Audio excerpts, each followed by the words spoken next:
Burnout ain't it, y'all. It's not.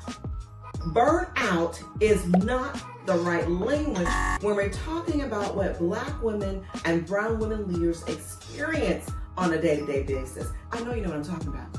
I know you know what I'm talking about. You have come home and fallen down on the couch. You have gone away for the weekend and try to restore, retreat, and rest, and it hasn't touched the level of exhaustion, the level of tiredness, the level of weight that you are experiencing on the cellular level.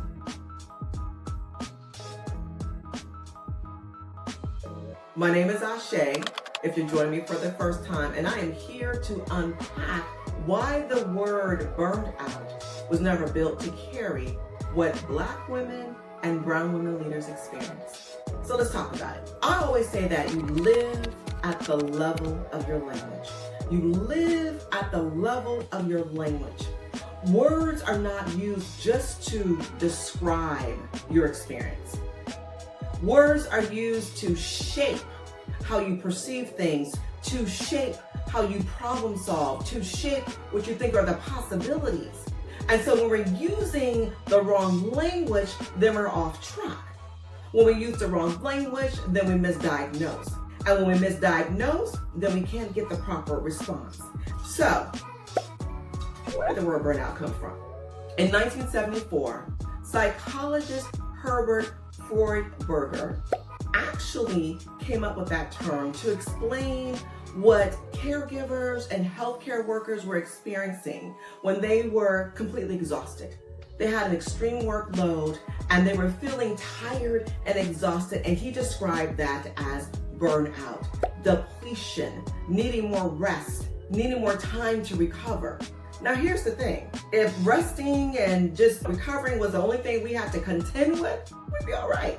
Because the truth of the matter is that we have been knowing how to navigate exhaustion for not just centuries, can I say it? Centuries upon centuries upon centuries. Our ancestors knew how to do that.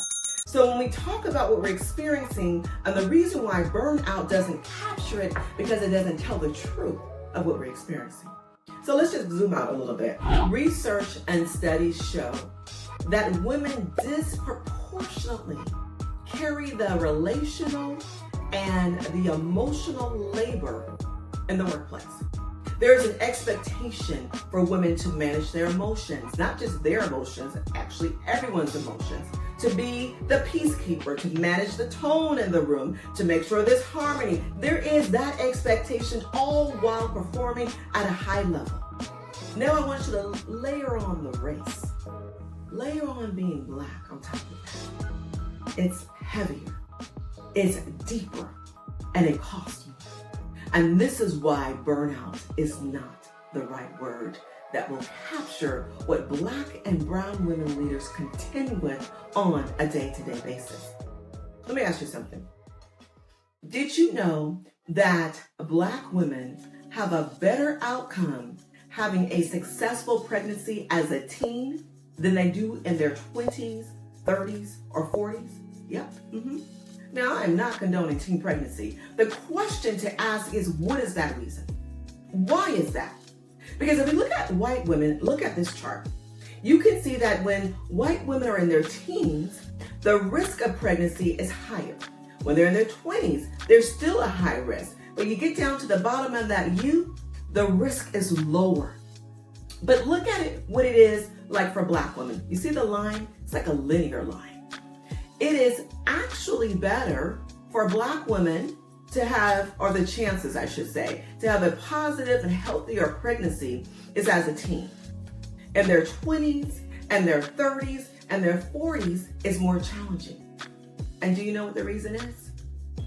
Well, let me tell you. Studies show that racism impacts the bodies of women. By the time Black women and brown women are in their 20s and 30s, they have navigated the world, the terrain of so much racism, racial microaggression, racial gaslighting, of such racial discrimination that it is living in their body. You know, when people say you're overreacting, you're making things up, but guess what? Your body remembers it all.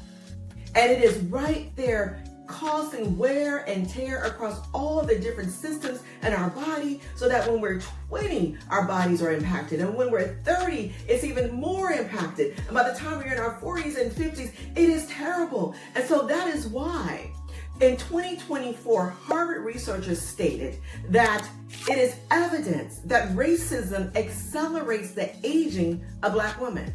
Now, I know we look good, okay? I know we look good.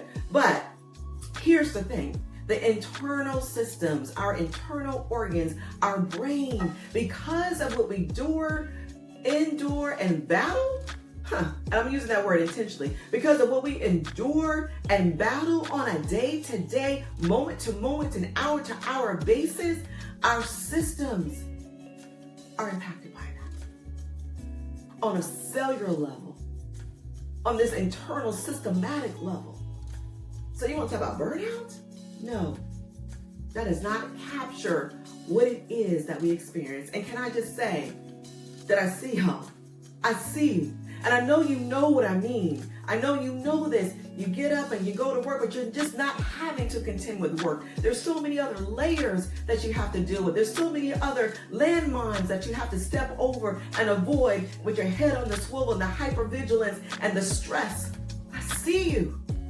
So no, we are not going to use the language that doesn't capture or reveal the truth or the facts of what it is that we are going through on a day-to-day, hour-to-hour, moment-to-moment basis. No, ma'am. No. And so we are going to use the right phrase. We are going to use the right words that will tell the truth of what it is that we're experiencing. And if you are with me and you agree, stay tuned. Because this next video, I'm calling it out.